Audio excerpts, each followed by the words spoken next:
Okay, advanced, welcome back. So tonight I've got something slightly different for you when it comes to the fitness section. What I've done is I'm creating a new program for a different generation, essentially. But I've put this into your program because I believe it's something that would benefit you guys a lot. Now, there is a skipping section, which is standard, but there's also a weight section. If you have weights, grab any weight and this will work. The same movements will work. If you do not have weights, at the point when we do the weights, which is just 3 minutes today, take the time to do your 50, 50, 50, okay? 50, 50, 50 is a really good foundation to work from to keep your body strong and working in the right direction. If, however, you have weights, then obviously go with the weights, and in that 3 minute section just gives you a little taster.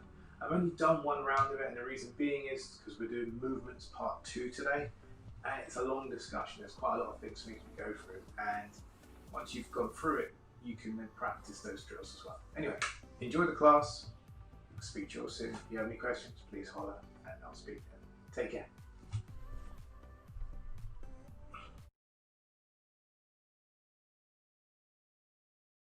Okay team, so an explanation of how we're going to do the barbell sets, okay? My barbell sets are designed to 1, get you lean, 2, build muscle, 3, help you be explosive in the martial arts. So, what could you use? You could use standard dumbbells, if you really want, up to you, I don't mind. You could use plates, 1 plate, 2 plates, up to you. You could use medicine ball, you could even use kettlebell. Today, or my preference, because I have a barbell, I like to weigh it around about 20 kilos, meaning my barbell's 10, 2 lots of 5, and that's it. Me and this sucker can do so much. All right? I'm not looking to be a bodybuilder, I'm looking to be a martial artist. So explosive stuff. Grab one of these, and when you go through the barbell set, I'll show you how to use it.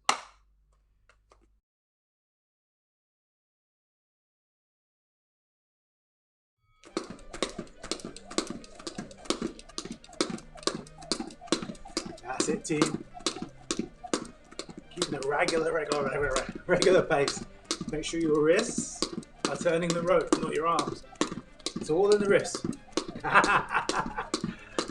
So we can do different rhythms. Some of you can see it real good, some of you can't. Don't worry, you'll learn it. Skipping is excellent for your cardiovascular. 10 minutes of skipping is like 30 minutes of jogging. So, skipping is an important element. What else does skipping do? It helps you reduce body fat. Absolutely. Yes. Produces rhythm in the martial arts. Yes. Keep it going, team. If you're struggling to do it with the rope, you are welcome to do it without. We're getting used to moving the feet, keeping on the toes. As you can see, I'm doing a regular dance step. Stepping from side to side. If you want to do 2 feet together like that, you can. Or once you've got the rhythm, you can start switching it up. You can start lifting up your knees, doing all kinds of crazy techniques. But for the moment, fundamentals. Just 3 minutes. Eventually, you can build yourself up. 10 minutes. Yeah. But for now, as a fundamental, skipping 3 minutes. We are 1.5 minutes in. We are halfway through. You're lucky enough to meet up with me in Thailand, go on tour, we do some training in the training camp. The skipping ropes are a lot bigger. They are cool. So getting the fundamentals right now is key. That's it, team. So this is round number 1. We are 1 minute more to go.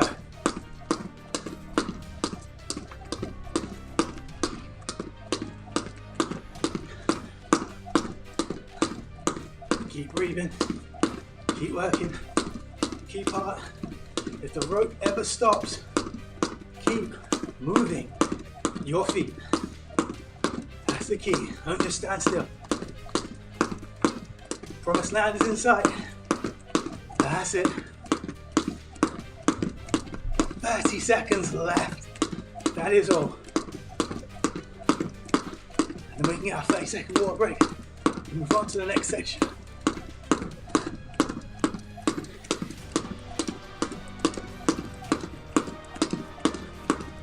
Keep it going, team. Nearly there. 10 more seconds. You can do it. Keep it going. Train hard. Rest easy. And that is time.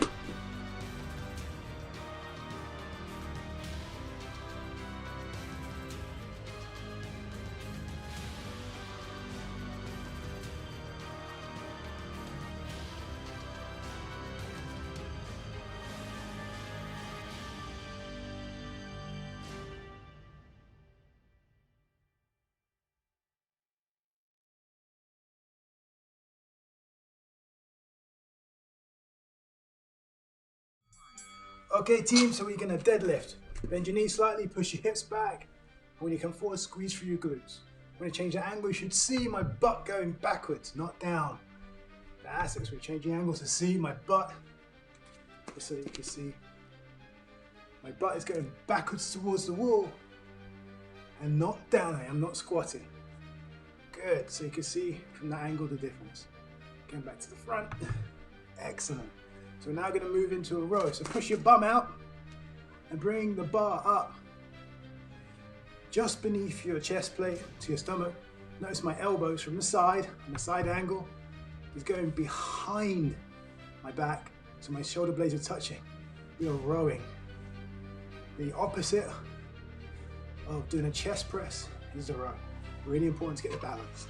A few more seconds and we're going to go into a easy peasy stuff, bicep curl. So change your hand position, keep the elbows in, you roll up and down. The key to this, good technique, and just repetition. Get as many done as possible in the time frame. Keep breathing, keep working. Yes, yes, yes. Keep going. That's it. That's it, we're nearly there. Good. A few more seconds. And time. So switch, put your thumbs close together. You're gonna bring the bar up, all the way up to your chin. That's it, like this. Good. That's it. Keep your back as straight as possible. Bend your knees slightly to keep your core and your balance that you need. Make sure there's no injuries. Keep going, team. Nearly there. This upright row. And we're gonna switch your hand position to shoulder press. So from this position, to a military press, from my chest up and back down. That's it, try to pump out as many as you can. Try and get to your beast mode once you get to set knee. That's it. Keep your back straight, bend your knees. That's it, we need there. Oh, 10 more seconds. Yes, yes, yes. That's it. That's it. And then we're gonna finish off the last exercise in this barbell set. Your squat, so put the bar into your neck or shoulder blades. Squat as low as you can and back up. This is one variation. I actually prefer doing a squat without the weights and get my bum all the way to the ground. Notice in this instance, my knees are pointed out, your toes are pointed out. This isn't the best form for a squat, but it's keeping me safe. Nearly there. 10 more seconds. Keep your back as straight as possible. Drive out through your legs. A few more seconds. That's it, barbell set, done. And time.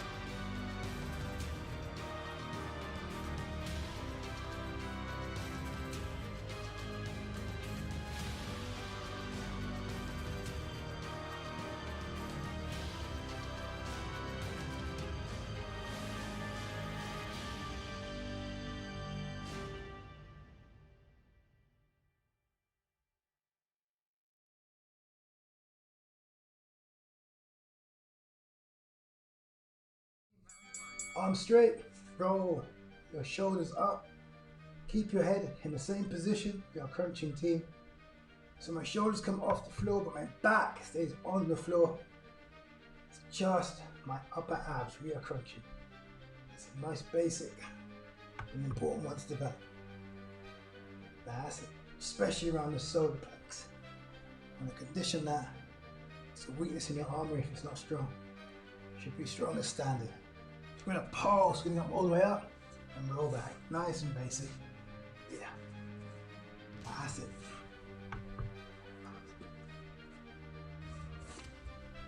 That's it. That's it. Keep it going.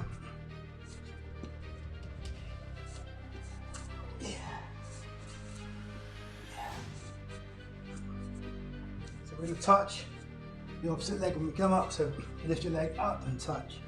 Come up and touch. Come up and touch. Come up and touch. Come up and touch. And touch. And touch. Keep going. Touch. That's it. And touch. Keep going, team.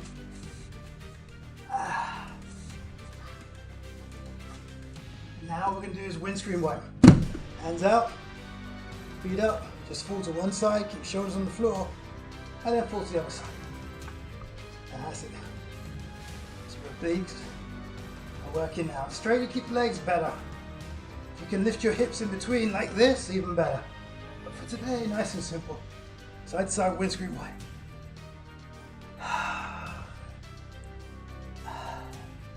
Good. That's it. And time. Feet down.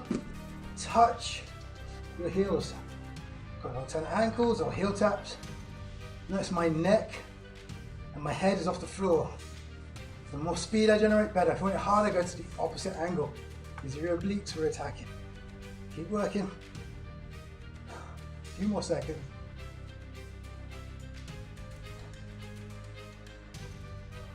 Now we're going to attack the lower abs.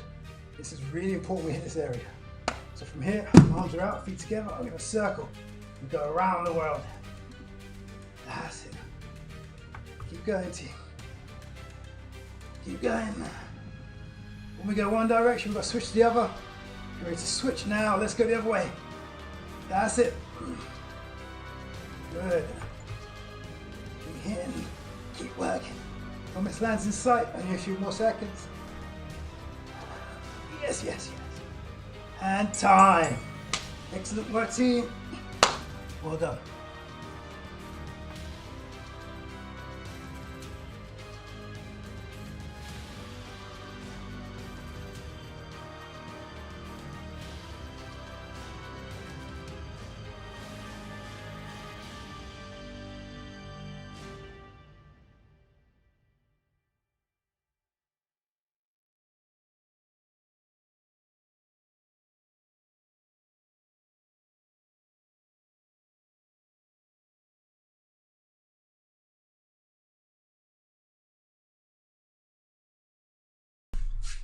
Yes, welcome back, team. So today in our advanced session, let me just get you guys set up so you understand what we're doing. Last week we were focused on movement, right? Movement it is, correct. Last week we were focused on movement, and I went through with you, just have a quick recap. Movements. 1, 2, 3, 4. Back corner movement. 5, 6, crossover, 7, stance, 8. Then we went into the spins, which are a lot more advanced. Spinning off to this way. Then switch stance, spinning off this way. 9 and 10. And 11 and 12 was using your back leg to spin out, which is super advanced. Switch stance. Hope you practiced and had fun, because just being able to be fluid is a key part. If you are into any of the things that Bruce Lee used to talk about, the being like the nature of water, being fluid, being powerful enough to destroy. You can't choose, but at the same time fit into a glass. So the ability to adapt, that's kind of the foresight, or kind of what you want to be as a martial artist. So last week was about movement. This week is about movement again. I call it movement part 2 because it's all the areas that isn't just your footwork. There are other areas that we haven't talked about in relation to how you advance yourself from just being static. So what I want to talk about is slipping. bobbin weaving, the blitz, and that, believe it or not, is enough. But we'll go through it stage by stage.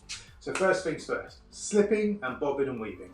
Just so we're clear, a slip, when the punch comes down the center line, you are evading the punch. If the punch just brushes over your shoulder, that's the perfect slip. Yeah. Slipping was originally from boxing, okay? Slipping, bobbing and weaving works very well in boxing because it's all about timing. Not only do you evade the attack, but you also find an opening. Obviously, if you're slipping poorly, then you get hurt. If you bob weave poorly, you get hurt. But the idea of it, when you do it right, is actually you expose the other person's weaknesses. The very best boxers, if you watch them drill, they drill constantly how to slip, bob and weave. Mike Tyson's a perfect example. Mike Tyson's at 53. You see him training the other day. I was watching, I was like, not that I want him to fight, because I don't want him to fight, he's too old to fight, but watching him get down so low, and even at 53, you're like, what was he doing at 21? Yeah? So, what I'm trying to get across to you is, this is all about head movement. Now, here's a rule you have to understand. If you're boxing, slipping, bobbing, weaving, cool. Definitely advantageous. If you're kickboxing, yeah, cool. Now, you go try doing Thai boxing, slight dilemma. Meet Mr. Knee.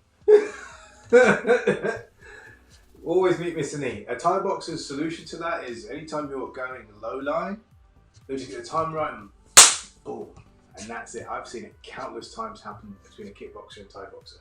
Now, if it's MMA, you can kind of get away with it because not everybody's thinking Thai boxing mode or kickboxing mode. They're being martial artists and adapting to the situation. So there's a time and a place to use this particular type of movement, and you have to be smart and wise about that. So let's just quickly go through how you do a slip.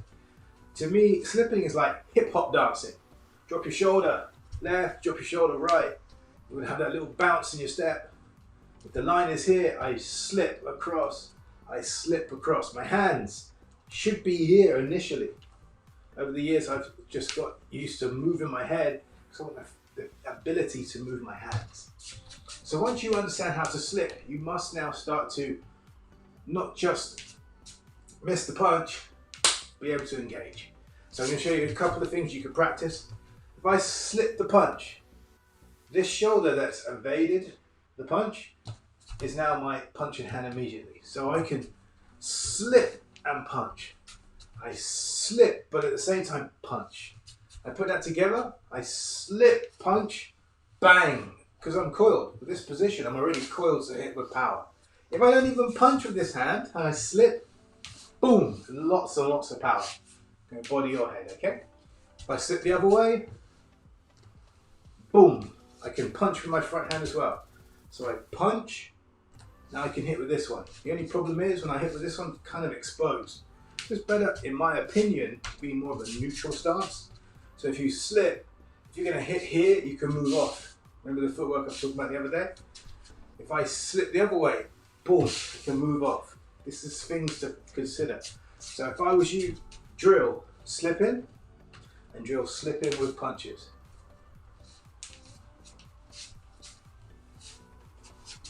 So that's slipping, okay? Really important. Excellent boxing, works good with kickboxing, Thai boxing. Yeah, in my opinion, it's not the area you want to go. Bobbing and weaving. Bobbing and weaving is two parts actually.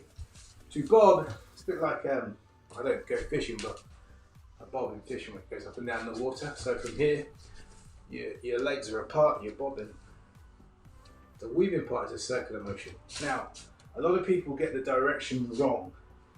If the person is throwing the punch, the hook, this punch, it's coming towards your face this side, you're not supposed to bob towards it. You're supposed to go away, weave away from it. So when the punch comes in from this direction, I bob, but I weave away, and then I come back. And when I come back, I'm trying to brush my face along his chest and under his armpit. If we do that, it's a perfect bob and weave. And the reason for this is, in the hook punch itself, the power is here, not here. If I get hit here, it doesn't hurt. So bobbing is one thing, weaving.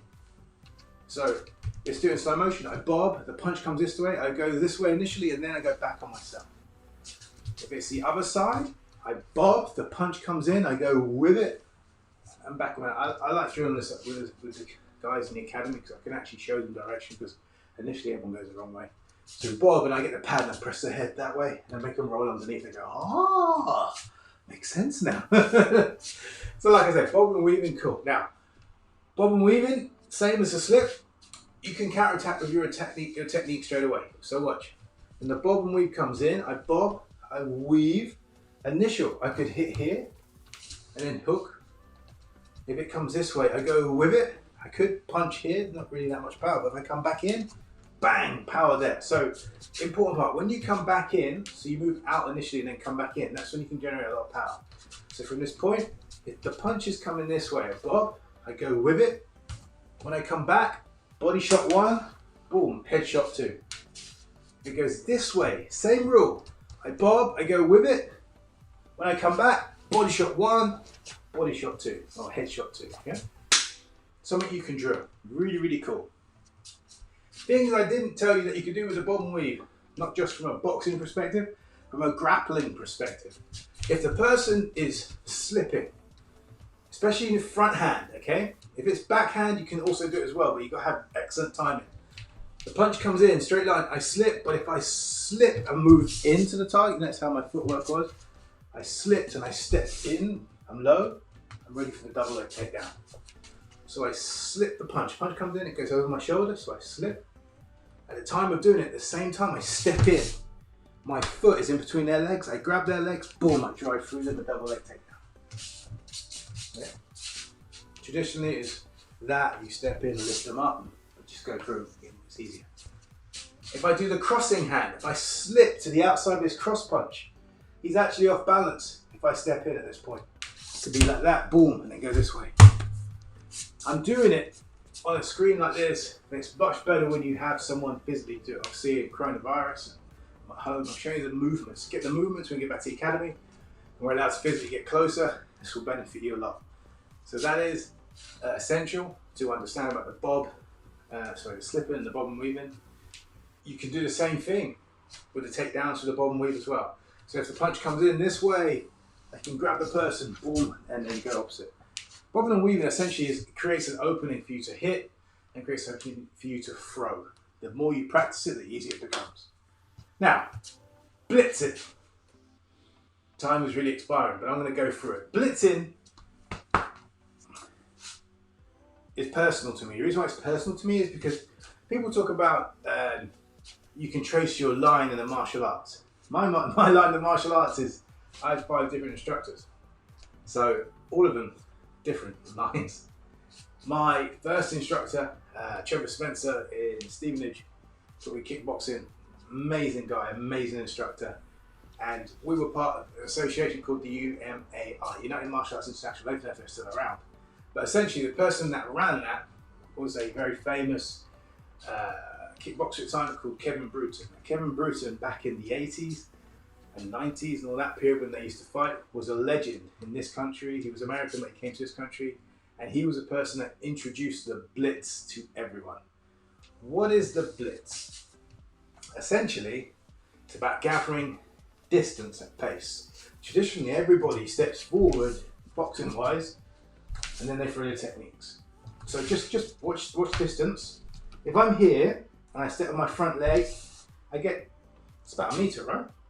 Kevin utilised the blitzing fashion, which defied all odds, by getting 2 meters. How did he do that? So from here, essentially, his back leg would move first. It's like a sprinter taking off from the blocks would move first, and then his front leg would gather you that much more distance. How does that work? Well, if you do it really fast and you lead with your front hand like a jab and step, bang, look how far my hand is. So if I did it from a jab perspective, that's 1. Look how much distance I get with a step on my back leg. And this comes from, actually, if you go a bit deeper, go back to sword fighting. Traditionally, the movements are warrior movements. So if I start from here, I might be able to show you. My back leg, look how much distance I gain. So this movement alone, whoom, that movement of crossing over the legs, which is all foreign in martial arts, but in a sword fight makes perfect sense because you're getting distance. So essentially, the walking element allows you to pick up pace if you do it in the right way. There are negatives and positives to it. As a martial artist, you want to be able to do it because it's another tool on your belt. From my experience, when you fight with people that box or Thai box, they are not used to a blitz. It's an advantage because the timing is different. When you've got someone doing this, and they're right in front of you and you get close enough, boom, boom, right through them, it's fluttering. You can't do it all the time because they get used to the timing. Can you generate lots of power? Absolutely. Knockout power, easy knockout power. My recommendation, practice it. So that's the initial movement. In points, it would be like a bounce. And they would drill it like a reverse punch first. They would reverse punch and step and then come in. I look at it like I'm here, my front hand's going to hit. When I'm taking off, I've got to make my face poker face and push, boom. But I push with the intentions of doing all my hand techniques to fill on. Closing the distance very, very quickly. It's called a blitz. Don't go up. A lot of people make a mistake going up and then down. You're trying to go direct, so push, boom, and hit. It's relevant in the UFC. I think not the other day, but I remember Masvidal using it against Darren Till. It was like, whoa, he's put him out. Darren Till's more of a, you look at his stance, you can see the Thai boxing element. Masvidal trains at American Top Team. If you look at the history of the people that have coached there, they have a mixture of it all. They've got Thai boxing, they've got sports try, they've got it all. American Top Team is a really interesting team. They're very, very good, and they have a lot of input from all different areas, and they've evolved through time. I think Laborio used to be a part of that. I'm not sure if he's a part of it now, but Ricardo Laborio is a famous jiu-jitsu fighter. But yeah, through time and money and politics, I don't think that's the same now. So, but I'm pretty sure, I had the privilege of looking at their syllabus, and yeah, it was interesting to see that they had a crossover all these different styles. But if you look now, they've got loads of fighters that are world champions because they're able to deal with each situation. Amanda Nunes, look at the way she kicks. 1 minute she's power, 1 minute she's precise. She knocked out that girl the other day with a lovely head kick in Vegas, and it was just the timing wise, just snap, boom. Anyway, me rambling on, but those are the movements for today. Slip in, bob in, weave in, and the blitz. That should take whatever you've learned previous to a whole new level and make your basics a lot more advanced. Next week, we're going to start looking at more advanced techniques again, okay? Guys, have a great evening. Take care for now. Bye-bye.